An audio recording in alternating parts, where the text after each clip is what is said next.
We all come from different walks of life, and we face many challenges in life. Whatever you may be going through right now, or whatever you have gone through, I need you to know that you are not alone. I'm Mildred Towns. Let's be real about real life issues.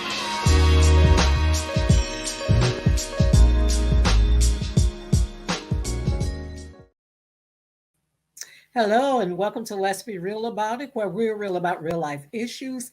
I am your host, Mildred Towns. Our disclaimer is that this is a no holds barred zone. Therefore, some of the contents of the show may be offensive to some, but that is not the intent of the show. If you're watching this show on YouTube, please subscribe to my YouTube channel. Just hit that button and like button and subscribe to the channel. I'm excited about my guest tonight, and her name is Lenette Hillian. I just want to welcome her tonight. Hey, welcome to Let's Be Real About It. It's indeed a privilege and a pleasure to have you as my guest tonight on the show. So welcome. Thank you. Yeah, I'm gonna get you to go ahead and introduce yourself. Sure. Okay. Hi, my name is Lenette Hillian, and I'm an independent advisor. That is what I do. That's not what I do full time. I'm actually an educator, and I have been an educator for over 15 years. Okay, so tell us, what is an independent advisor? So, an independent advisor is one that has access to a variety of different carriers or insurance companies. So, it's not just one particular product or option that may be available to a client. So, there may be a plethora or a lot of different options available. So let me ask you this: why did you choose the path to become an independent advisor? Why did you choose that path?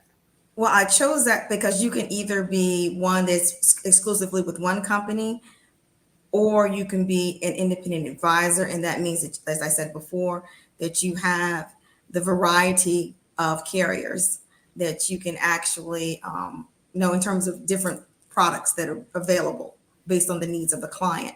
So I like the variety and being able to, if it's not just one option, there may be 5 to 10 in terms of the different carriers based on the needs of the client. So when you say carriers, you mean like, explain that so we'll know what you mean when you say carriers. Okay, so when I say carriers, meaning that we're talking about insurance companies. So okay, there may be, when I say carriers, because they're the ones that would be offering the policy. Okay. Okay. So how long have you been an independent advisor? How long have you been doing it? A little over a year. So I have been an independent advisor for a little over a year. Mm-hmm. So what brought you into let me put it like this: what made you decide that this was what you wanted to do? I'm an educator, and so with that being said, I wanted to make sure others were informed. Okay. Yeah. In what states are you licensed? If someone does not live in the state, you're in Virginia. Yes. So if someone don't live in Virginia, doesn't live in Virginia, are you still able to assist them? Say somebody live in Georgia. I'm from Georgia, so I'm just going to use Georgia. If someone lives in Georgia and you're in Virginia, or they live in South Carolina, let's say South Carolina, Georgia, North Carolina, Alabama, are you licensed? Can you assist them in those different areas? Well, I'm licensed in Virginia. I happen to be licensed in Georgia. I'm also licensed in North Carolina, and Maryland and Texas are the ones that I'm licensed. And if you do not live in any of those states, again, there's something I need to do on my part in order to be able to talk with you. So it's something on my end I need to do first before we go any further. Because Oh, okay. each, mhm. Oh, go ahead. Go ahead. Because each state, in terms of a license, so it's not, when you have a license in one state, it doesn't cover all states because the laws for each state could be different. So I would have to have a license in each individual state. Okay, so you had to have a license even before you can talk to someone, Yes, in another state that you're not licensed in. You have to have yes, a license. Okay, yes, okay, yes, okay. yes. So what is proactive protection? Proactive protection is what I like to call, people would say, insurance. And I prefer proactive protection because you are planning for the future. So not just the here and now, but we need to proactively protect our families as well as ourselves. So it's not reactive, it's proactive in the sense that we are protecting ourselves and our loved ones before an event occurs. Or it may be later on, we may need those particular funds that are set aside for our students, for their college, for go to school, if they want to start a business, depending on what options. Now, in your career, this is just in my head as you're talking. Now, in your career, have you came across a lot of families or a lot of people who have no protection at all? Do you come across I have, families like that? I do. I come across a lot that do not already have some type of proactive protection, or there may be an event such as they may have a relative or a friend that has become ill, and they're not able to work, Hmm. and so there's some type of catalyst or some type of event that kind of jump starts them, and maybe I should consider some type of proactive protection for my families. And I do come across individuals who they don't have any. There's no proactive protection for their children. There's no proactive protection for themselves, for their spouse, and or they may have it, and then no one else in the family has it. And so this is something we need to plan for now while we still have a voice. That's another reason it's Amen. proactive. Is you have a voice right now. I totally agree. I totally agree because I hear the lady on sometime on WTJZ, you Hmm. know, stop the GoFundMe, Hmm. be proactive as you saying, Yeah. so that when death occur, that last minute when you need it, then you don't have to try to raise the money to get it. Yeah. And then the other thing is proactive people. I say proactive protection because people think when they hear the word insurance, they tend to think it's only associated with death. And that's not the case. It's, Hmm. that's just a part of, the proactive protection. But there's some other options too if they qualify for it. So we have to kind of change our mindset that, insurance is just with death. We're living longer now. So we need to be proactively protected. Um, what is important to you when you first meet an individual who is interested in securing proactive protection? What's important? Well, one of the things is important that we have a conversation, and that may be, I prefer if there's quite a bit of distance between the two of us. I would prefer, a Zoom with them versus phone. That could be the first point of contact, but just so that we're able to, I think it's important that you see who you're talking to. You know what I mean? So I am personable in that fact. It's fine. We could talk through a phone, but I like to have a conversation, or maybe we would meet somewhere for coffee or something of that nature, so that it's personable, and it should be because we're talking about you and your family, and they're important to you. So you should know who you are talking to. That's extremely important. So the other thing is, once we were to have, we'd set up an appointment, we talk based on the needs of the client. So that would be a needs analysis first, because there is no need for us to talk about what your options if we don't know what your options are and what your needs are. So you can't put the cart before the horse. Let's see what it is you need. What do you already have? What are your long-term goals? And we go from there. So I want to build a rapport first, because you're entrusting me. When you say, Lenette, I'm interested in proactive protection, you're trusting me. You're entrusting me with your family and you as well. And anyone else that you say, I would like for you to talk to this individual or this individual here, because I know they have a need. So you're trusting me. So it's about trust. So it's important that we understand this trust, in that anything that you communicate to me is confidential. But we also if I'm transparent with you, I expect that from the client. It's reciprocity. So I expect that from them. In terms of, that won't be anything disclosed, will not be outside of the once we submit your application. So it's not something that would be widely known. It would be, of course, those that decide in terms of what your options are. That will be the underwriters, and those are the ones who look at all of the information. That may be medical. It depends on your options. It just depends. It may be just several different pieces of information that they may need to make, an informed decision. And that's why it's important to talk about, if there are any medications you're taking, any current hospitalizations, anything that may, in terms of may impact you medically. That's information we would need to know. Some people shy away from that, and they say, if I tell you that, then you're not going to, offer me coverage, or I'm not going to be able to have an option.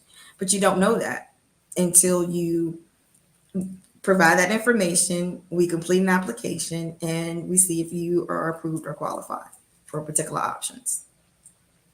Let me ask you this. You know how you see some of these commercials that come on TV, and they tell you, you can get this insurance for a little bit of nothing really, and but a lot of the time they don't tell you that it's a 2-year wait, and some people have gotten into those. Yeah. As a matter of fact, I heard a lady talking about it the other day. That's why I'm asking. I heard a lady talking about it the other day, but she didn't know that it was like a 2-year wait. And I think it may have been a family member that got into the insurance, but then she passed away before that time frame was up, because she didn't know when she went into it that it was you had to wait 2 years before it become active. Right. And that in some options that, yes, that some options that may be one of the guidelines, that yes, depending on what type of option you have, that there may be a 2-year wait.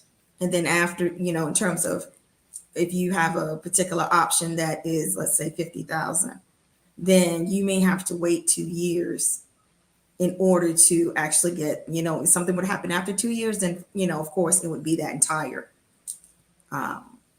policy value. But there are some different stipulations depending on what option is available to you. And that's why it's important to, ask questions. And sometimes people don't know what to ask, True. You may not know what to ask. True. So that's why it's important that we have that needs analysis first, and then say, well, what is it exactly with this option? What do you want to be able to do? What do you want to be able? Is it something that you're looking for final expenses? What is it you want to be able to leave your loved ones? Or is there something you want to do now so that if something should occur later on, like some type of illness, that you have a source of funds for your family? Okay. So that's important. Like I said, people don't know what to ask. That's true. That's so true. Yeah, they don't know what to ask. And, that's not taken away from any, any particular carrier or anything. But what it is it's important that you know what it is you're approved for, and what are some of the stipulations in terms of time periods.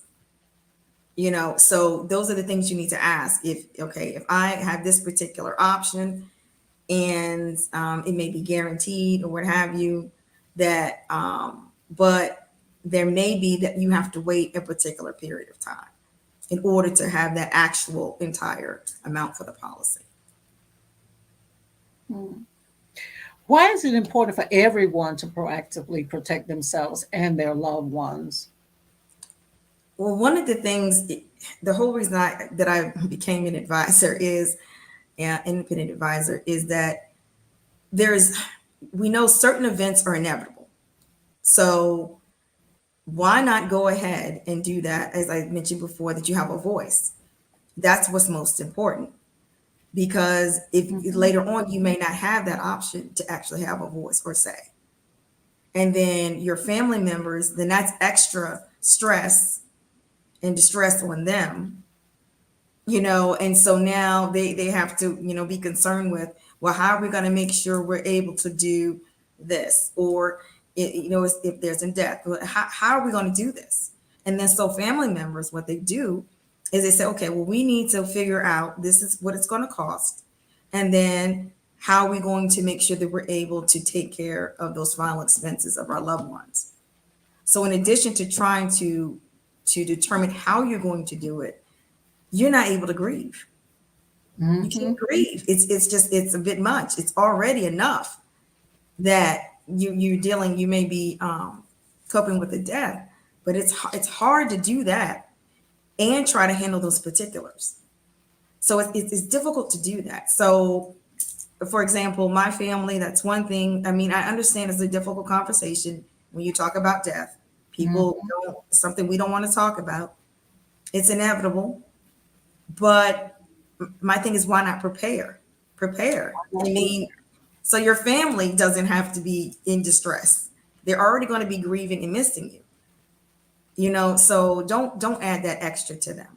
I mean, you want them to be able to grieve as well as just, keep those great memories about you. But they're going to juggle so many different things.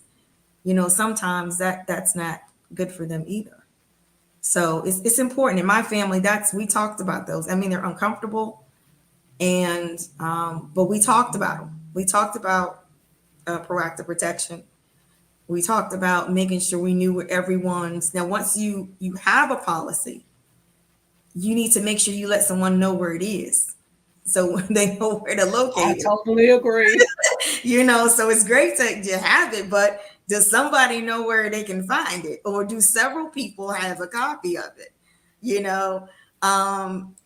So they know where it is. Do you have? And I'm not an attorney by any means, but being transparent, in terms of, I made sure that I made those designations about having a will, having my the advanced health directive, and my power of attorney.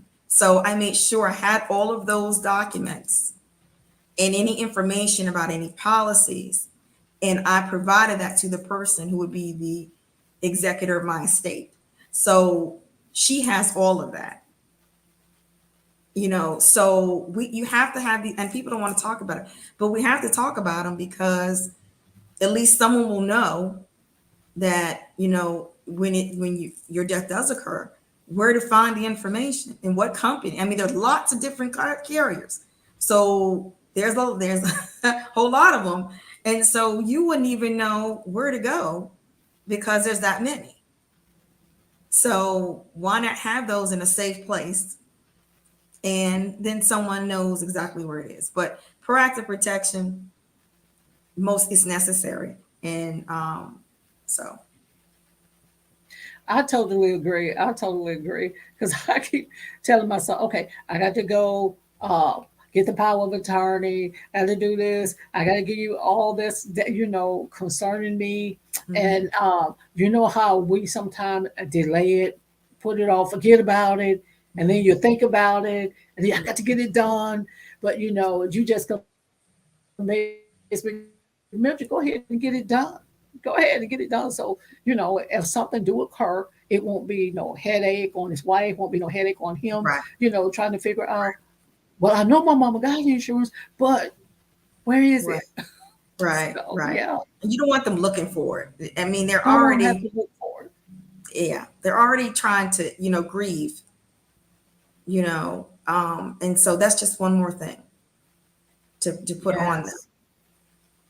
Yes, yes. Let me ask you this: how do you determine how much life insurance a person need? Like if I come to you and I say I'm not for sure exactly what I need, how do you determine or help a person determine how much life insurance that they need? Well, that's why the first one of our good is a great question. Because often people don't, they don't ask that. Well, how do you determine that? Well, again, when we do the needs analysis, that's very important that we do that. So we know, do you already have coverage? Because you maybe just need something else to kind of supplement that, or so you can add to it. So that's the first step. And then based on that, then we go from there based on the goals. And that's where we have to start. I can't just I just can't look at you and go, you need this amount. I haven't talked to you. I don't know Hmm. what your needs are. I don't know if you already have a policy. I don't know that. And that's why it's important that we have those conversations, and that, it's we're there together. So you see me, I see you. We can have those conversations, honest conversations, because I believe it's important that you're able to look at the person who you're talking to, especially if you're talking about, you're giving, confidential information and things of that nature, and you're talking about your loved ones and some of the things that are very sacred and precious to you. So, like I said, I just can't look at you and say how much you're going to need. I cannot. And Hmm. remember, I'm there to advise. So, based on what your needs are and based on what options we take a look at, of course, the decision is yours. I'm there to help advise you on what will be best for you, but you still make that decision. Okay, it make a lot of sense. Yeah, people think you just It look. makes a People lot of walk sense. past, and I go, "She's 100,000. And I can't do that. That no, that's not. I'm not talking to you at all. And how am I advising you if I'm already telling you what it is you need? I haven't talked to you yet. That wouldn't be Hmm. an advisor. So, So, what what advice do you give people um, who say, I got a son, I got a daughter, um, that I know don't have protective coverage, mhm. um, but it's hard for me to get them to talk about it, or it's hard for me to get them to take protective coverage on themselves. Can Mhm. I do it?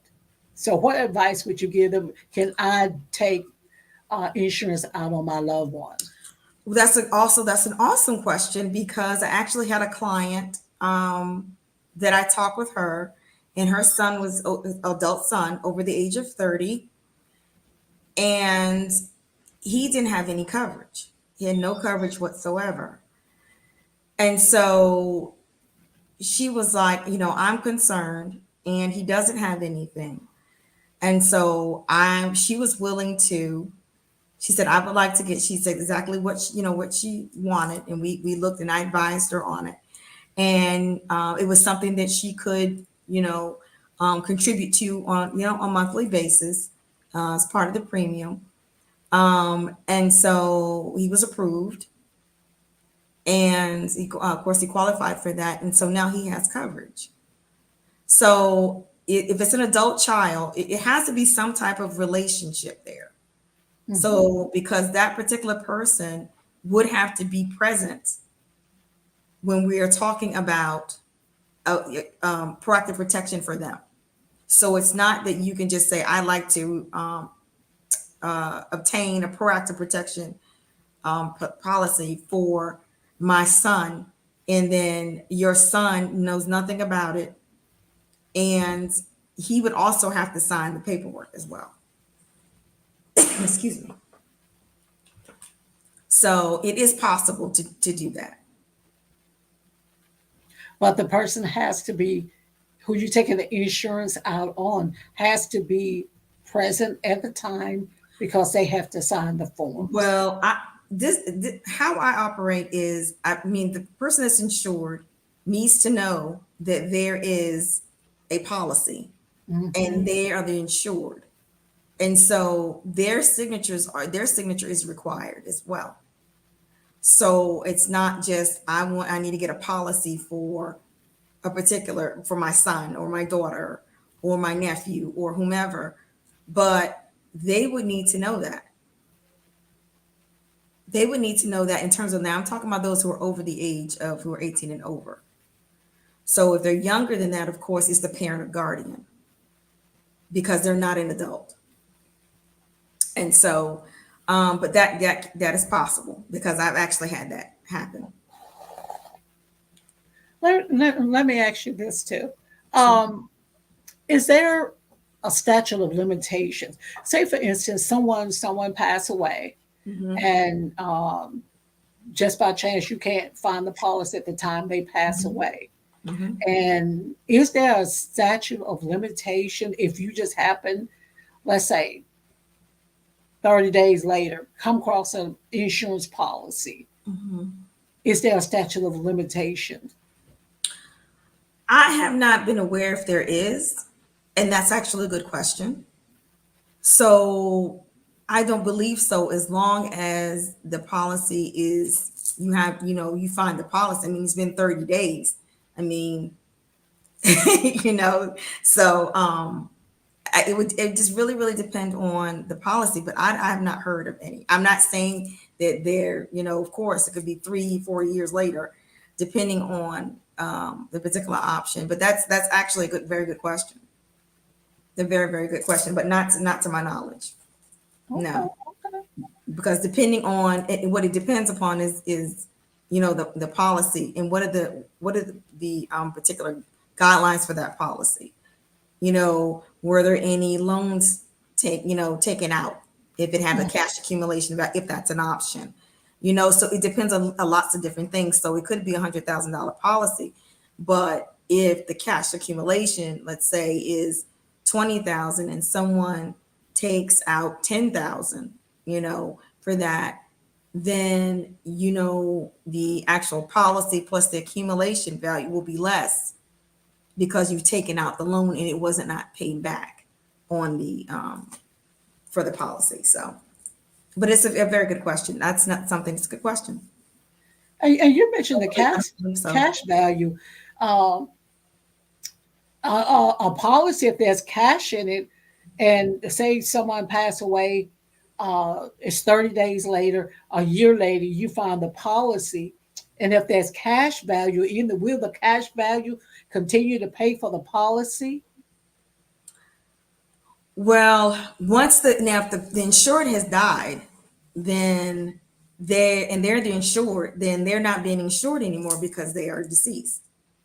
But I'm saying, like, if So, they can't find the policy, say the family mhm, can't find the policy, somebody passed away, mhm, the family can't find the policy, but there's cash value in the policy.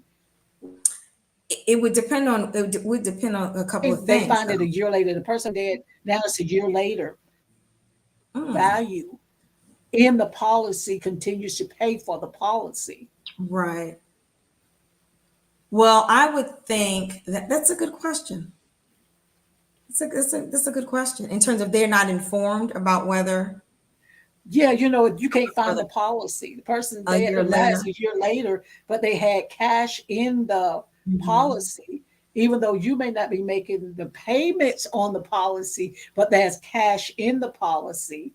Does that cash in the policy continually make the payments because it's a cash value in there? Well, let me go back and let me explain a couple of things though, because when I say cash value, let me explain what that means. Cash accumulation, cash value. So, with that being said, there are differences in different policies. Like you Okay. have your permanent policies where there is a cash accumulation or cash value that can build up. And then there are term policies. Term policies have no cash value whatsoever. So let me say that first. They have no cash value whatsoever. So you could not call and say, if you had a $150,000 term option, term just is a specific period of time. So if I have a 30-year term, it's 30-year term. That's it. After that's over, if I want to continue with it, then of course, because I'm older, my premium would be higher. So it just depends. It depends on what we're now. So since I'm talking about cash value, cash accumulation, that has to do with a permanent policy. So that could be your whole life. And then there's some other options. So I'm going to clear that up first, because I don't want people to think that if I have a term, then I've got some cash accumulation. You do not. There is no cash accumulation with that. So to get back to your question, it depends on, well, when they're notified. So once you find out and you want to say, well, I'm ready to cash in. So whatever's built up there would be what you would receive, because it's already it's built up. Okay. So since we're talking about a whole term and term life, well, whole life and term life, what's the difference between the two? So whole life. And I know you just explained that, didn't you? It's okay, but sometimes I mean, because it's a lot for people to grasp, because they say, okay, if I say I do proactive protection policy, if I have one of those policies, well, what is it I have? What exactly do you have? That's why I'm saying it's important to have a discussion at the beginning, and you're talking candidly about what it is your goals are, so that you can say, well, I would like to do this, or I would like to leave something for my children, or I would like to have a proactive protection policy for my children, so later on they could have some money for college. So a whole life, well, those are guaranteed. So it may be a certain percentage. Then you have other options that are compound interest. Again, those are permanent policies. Permanent meaning they're going throughout my life. So for example, I have a policy that is going to be with me till I'm 121. Is 121? Yes. So, that's my life. That's my lifespan, anywhere in between there. Versus a term is only going to be a specific period of time. So sometimes you have a 10-year term, 15-year term, 30-year term. It really depends. And that's just a term. That's what's called term, because it's just a specific period of time. Versus permanent, we're talking about when you say whole life, that means, from wherever the policies issue to a certain number, and it could be a year 100, it could be 121 if you want to expand it that far. Some may not want to. It just depends on what the needs are. But you do have that option to where it can be carried out. And it also depends on when you actually submit your application as well. So again, there's some companies, some carriers that begin coverage at 15 days old. There's some companies that do that. It just depends on, again, what the option is. What are your goals, ultimate goals for this particular option? Do you want to build a legacy, or what exactly are your goals? So when you think about term, simply no cash accumulation. No cash accumulation. Cash accumulation means building up cash so that can be, you can have that there. There's no cash accumulation whatsoever.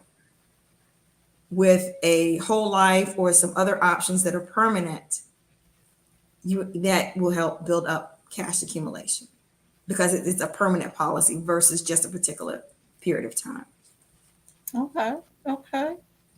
And since you're on that, and I know you touched on this, Excuse me. On some proactive protection policy, build cash value. What is cash value, and how does the cash value increase? How do you get it to increase? So what happens is, when you pay your premium, there's certain fees if you pay it by, monthly. It depends on what your option is too. Some people prefer to pay monthly. Some people may want to do for the whole year. it just really depends on how you're paying that in terms of how that particular cash is going to compound. The more cash you have there, the more in terms of you're able to add to that cash value. So there's some options that are, there's a guaranteed rate, and there are other options that compound, there's compound interest. So when something compounds over a period of time, and the more cash or monetary value you have in there, it's going to grow. Mm-hmm. So it really depends on the particulars about what it is your needs are. Excuse me. The longer it sits, it's like I say, for example, if you have a child, let's say you had a life event and you have a child, and this particular option is, they're maybe covered from the days of 15 days old. So if you let that sit, and it's a compound interest, it's going to compound. Excuse me, y'all. Something is tickling my throat. Hold on.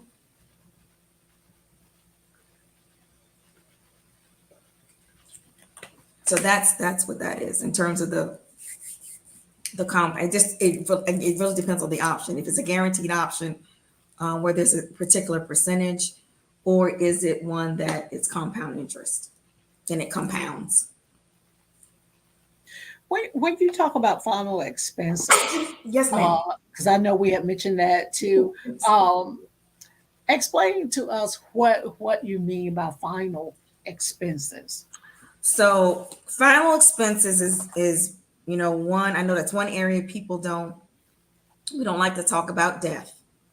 However, this is, that's dealing with any expenses related to your burial, any other loose ends that have to be taken care of in the event of your death. So that's pretty much what it is in a nutshell. So that would include the burial, Mm-hmm. all that, that Mm-hmm. whole thing. If you want, in terms of a casket, any of those costs that are associated with your final, what expenses are final once your death does occur, an individual's death does occur, whatever expenses are associated with that. What are living benefits and how do they differ from final expenses? Okay, so let's just look at what some of the words are. Final expenses, we're talking about death in terms of once you die. Now, living benefits is, why, living. So you're living, and you can take advantage of these while you're living. So there's three. There's critical, chronic, and terminal. Terminal is you have less than 12 months to live, and that is something that's been determined by a physician. So all of these are based on what a licensed healthcare practitioner has said. So it's not, someone just come up and say there has to be some documentation for that.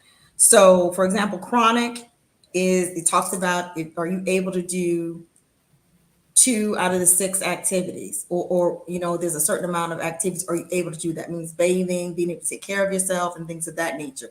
So that would determine whether that is actual chronic illness. And then you have critical, and that has to deal with if we're talking about heart attacks, strokes, and things of that nature. So how this works is and we're talking about these, or and it's not, now one great thing, let me say this, and I actually have one of these policies, so I'm not just up here talking to you, I actually have policies myself. Okay. And so, and yes, I have an independent advisor myself. So, and that was before I became an independent advisor though. And so there are some options that even if it's a term option, there are some living benefits to it. with some carriers. It's not all of them, but there are some that have that option. And I actually have one of those as well. And so with the permanent, a lot of times they do have those, and they're called riders, things that are, they're added on. Some have those living benefits that come automatically with that particular option. And then others you may have to pay. It just depends on what the option is. So it's not, all the time you have to pay for the riders. It's not necessarily the case. So what's your question? Well, I know you already. I was like, let me pause because I know she's got one coming. I know it. I know she has one coming. I was just waiting. Go ahead. It was coming. I knew it. Give us an example of what may be some of the living benefits that may be with your policy. So let's say that you have, so those are your living benefits, the terminal illness, something, where you're less than 12 months to live, your critical. Okay. So those are your examples. But Gotcha. But see, it was good you asked the question because someone was thinking the same thing, I'm sure, right? So it's all good. It's all good because it's a, and that's what I want people to do. I want you to ask questions. I want you to ask them because we're having a dialogue and a conversation. And a lot of times this is not what's happening. So it's important. So you ask me all the questions you want because, it's important that we do this. It's important. And so there's no question I'm going, what, really, you shouldn't be asking me that. No, ask the question. It's important that we do that. So for example, let's say you have a particular policy amount. And so what happens with the living benefits is that you're able to access that policy amount by a percentage. So, it may be depending on what is outlined in that particular option, there's a percentage. It won't be all of it, in a critical or chronic, but that could be the case for terminal because we're talking about 12, you're talking about 12 months or less to live. And what was the first one? Was it acute? It wasn't acute. No, there's critical. Critical. It's a critical illness. And that's like heart attack, cancer, stroke, different conditions. That's critical. Chronic being that I'm not able to, maybe I can't feed myself, but it's a particular number of activities. So they may say, if you're not able to do 2 out of 6, just as an example, then they may say, okay, well that's chronic because they can't take care of themselves, in eating or being able to walk to the restroom and take care of those needs or dressing themselves. So you're unable to perform those. So that's why it's chronic. You're not able. So they can't do their daily necessities. Exactly. Am I able to take care of myself? And meet those particular needs daily. Gotcha. Mm-hmm. How can individuals obtain additional information about proactive protection? Or let me go back. Okay. How do you advise individuals on building a legacy for the children in their lives? One of the things that I think sometimes people again, that's why they don't like the word insurance. It is what it is, but I want people to think about it differently because what it is you're proactively protecting whomever. So children are extremely precious to us. They're gifts. They're precious, whether they're nephews, grandchildren, nieces, our adult children, our young children that are under our roof, whomever they are to us. And so why not help build a legacy for them so that later on in life, particularly if it's and when I say that, I mean in terms of a permanent policy for them, permanent. So that means it's building that cash value or cash accumulation, accumulating cash value. So that's what I'm talking about. I'm not talking about term. I'm talking about the permanent option. So if you have a child that's 10 years old, why not go ahead and start one for them now that will follow them through their life? Yes. So once it's set, once it's issued, it'll follow them through their life. Now, when they get older, then of course, they're an adult now. Excuse me, they're an adult. So then it can be, transferred to them if so desired, or maybe they want to get their own another way, and then they have that one. But it's important that we do that. Mm-hmm. The sooner you do it, the more time there is for it to sit and to grow, especially if you have an option that's compounded interest, and it compounds and it compounds. And as they grow, certainly show that cash value. And that's what it's about. So let's say they're 10, and maybe in 30 years, maybe 40 years from now, depending on if you've added some.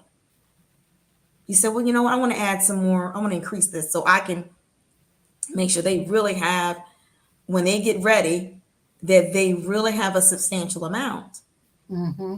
And here they're 50 years old, and depending on, how it compounded, it could be a good part of, that's compounded, that's been accumulated. So Yes. the sooner you do it, especially for those you love, and even if they're adult children, as I gave in my previous example, Mm-hmm. But this is the thing. It's better to do it and to have it than don't do it at all. So you may say, well, Lenette, I'm 50. Okay. Well, thank you very much for making that choice. And let's see what's available to you. Because there are options, depends on your goals and what you want. And then we take a look at what's available to you. So don't count yourself out. I want people to do that. Now, the older you get, the premium will more likely be higher because you're getting older. Getting older. Yeah. So premium is what you pay, if you want to do it monthly. Some people, like I said before, may want to pay all of it, in 1 year. It really depends on what they want to do. But in terms of your premium, you want to have options. So give your children options. Yes. That's important. We have options. Things are high. We don't even talk about that. Food, everything. Gas, housing, all these different things that are increasing. So why not have something that you can, and when I say legacy, I'm not saying that you're looking at, okay, legacy that when I'm deceased. No. Legacy in that they are able to use that and actually tap into that later on. I like that. I like that. Mm-hmm. So don't So think let me about ask you it as this. that. Don't, because Huh? I'm going to leave a legacy. That means, I'm leaving this for them that when I die. No, they're building the legacy now, and you're here, you're living. So build that legacy so that they're able to tap into that later. And that's why I say that in that sense, that's a legacy that you're leaving for them, because you're thinking about that right now. That makes a lot of sense. A whole lot of sense. Yes, a different way of looking at legacy. People tend to think I'm going to leave a legacy, and when I die. No. We're living a lot longer now. Mm-hmm. So let's stop focusing on just the death aspect of it. Yes, it's a part of it. Yes, it's inevitable. I totally get that. We can look at that option too. But why not do something for your children? And you can leave that legacy now. Leave it now. Leave it now. It doesn't have to be later, or you say, well, I'm going to leave this amount to my beneficiary when I die. Okay, that's death, but you're living right now. You know what I'm saying? So Mm-hmm. it's contingent on when you die that they receive whatever is there. But why not do that now while you're living? And then you can really pour into and contribute to it so it does accumulate value and it grows. And you're here to see that. And you're here to contribute and say, I'm building this for them because I know what their goals are. They want to go to school. They want to do this. And when I say school, I'm not just talking about four-year universities. People, trade schools, electricians are important. Plumbers are Yes. important. They're Yes. important because if something happens in my house and my plumbing goes, I need a plumber. So they're important too. And that requires them to go to school to get there so that they're trained, and so they're important as well. So I don't want people to think she's just talking about, because everybody doesn't necessarily want to go to college. I understand that. Totally get it. They have other desires and other goals, and they're still going to be successful at those. So Yes. it's just based on, if they want to use it for schooling or later on in life, maybe they want to open a business or what have you. It just depends on what option you have. So I say don't count them out, don't cut them short. Just pour into them now while you're able to do that and see it grow. Yes. Yes.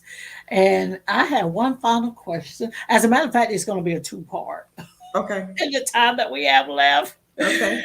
How do you advise individuals who already have proactive protection policies, and why is it important for those who already have policies to know what's in their policy?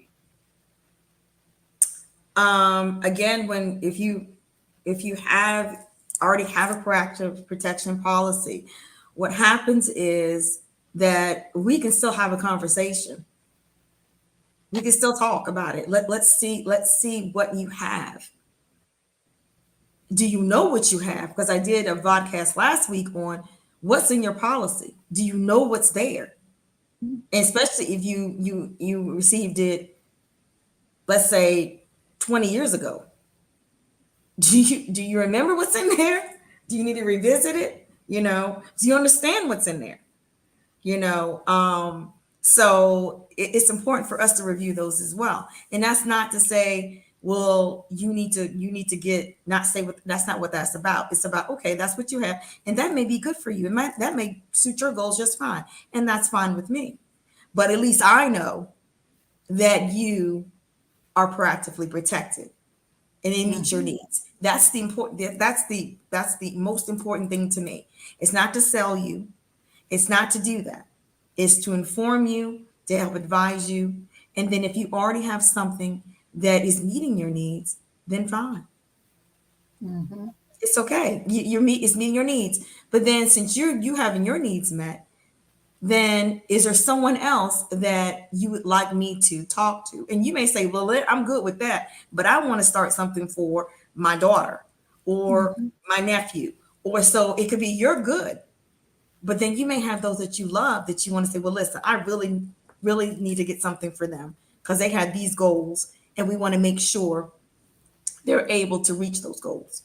Yes. So it's not just, and it could be fine, but then you can say, well, I'm good right now. I have what I need, or I may need something more, or I want to do something for a grandchild. So that's why it's important we talk first. That's important. And what was your second question? Um, why is it important for those who already have policies? That was just you basically already answered I it. answered. Have policies to know what is in there. Have policies to know what's in their policy. Oh, okay. So I answered it already. How about that? Because it is important, and just like you say, if I got a policy, shoot, I got my policy probably 10 years ago, and I'm not for sure what's all in my policy. I got it 10 years ago. I need to revisit my own policy. Well, yeah, give me a call. It's all good. So we know what's in there. I want you to know. Yeah, so we'll know what's in my policy. You want to know what's in there because you don't want any surprises. And I had a friend of mine. He actually is my he's my advisor before I even became an independent advisor. And he said one of the reasons he became an advisor is that when it was time for his father, when his father died, what his father thought he had, he didn't have. So he thought his father thought that his family would be taken care of, but that wasn't the case. So that's why it's important to know what you have, and is it sufficient, and is it meeting your needs now? Because people have life changes, children are born, divorces, things that take place, and when those changes occur, one of the first things you want to think about is, what proactive protection do I have? And is it sufficient? Mm-hmm. Mm-hmm. Yeah, I'm gonna have to go back and revisit my policy. Mm-hmm. Mm-hmm. And look at it, and just make sure of what I do have. Mm-hmm. Mm-hmm. Because I focus more on the amount of it, and like you say, it's more to it than the amount of the policy. Mm-hmm. That if I pass this, what my son would get. I have to look into more than just that. Right. Yeah. Right. Yeah. This has been a blessing, I tell you. It has truly been a blessing. And how can individuals obtain additional information about proactive protection or discuss their individual needs with you? So if you scan the QR code that's there, you fill the information out, fill the form out, it comes directly to me. And then, so I ask about how I can get in contact with you. In there, if you look on the screen, there's how you can get in contact with me as well. Okay. I'll be glad to talk with you. Do you have any final remarks that you would like to say to the people? I would like to say thank you so much for, I know it's a lot of information, but as I said before, I want you to be informed. And that's what's most important to me, not to sell you, not to, that's not my intent. My intent is we have to look out for each other. So I feel it's my responsibility to do that. So true, so true. We do have to look out for each other, and when you got someone that's honest and true, and they not just like what you said, they're not just out to sell you something, but they really concerned about the livelihood of you and your family. That when the final expenses does come, are you really covered and protected? Mm-hmm. Yeah. The honesty, Mm-hmm. the honesty. Mm-hmm. I'm gonna say that one more time. The honesty that you have been shown. Here, the Right. honesty. Right. Yeah. So Yeah. y'all, contact her. Scan the code that she had up, or how can people contact you? If they happen to miss the what you call QR code. Yeah, there's my number there. It's area code 757-598-2132. Amen.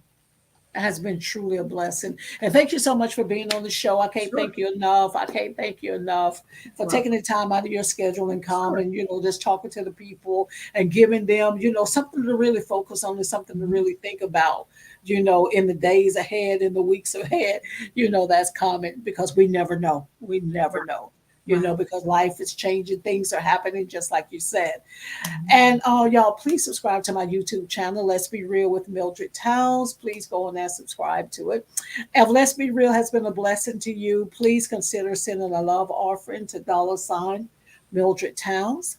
You can contact me at 757-776-2987 or iHeartMinistries@gmail.com. And I want to give special thanks to all our viewers who watch the show nationally and internationally. And until next week, guys, may God bless you and keep you. I'm Mildred Towns. Thank you for watching. What up, y'all? It's your boy back on stage. We here at J&K Style and Grill with my main man. J&K Style Grill, home of the original waffle burger, stuffed wings, and Philly steak egg roll. The food was amazing, man. I'm talking about collard green stuffed chicken, mac and cheese stuffed chicken, waffle burger with the special sauce. With the special sauce. Come on, man. What are you doing if you ain't eating here? You're wasting your life. Pull up. J&K Style Grill, you can copy the style. But never the best. We got it. We got it. Hey. Hi, I'm Lenette Hillian, an independent advisor, and I host a weekly podcast on proactive protection, your key to financial security for you and your loved ones. Join me every Wednesday at 5:30 p.m. Eastern Time on YouTube for engaging discussions. Subscribe now and mark your calendar. See you this Wednesday.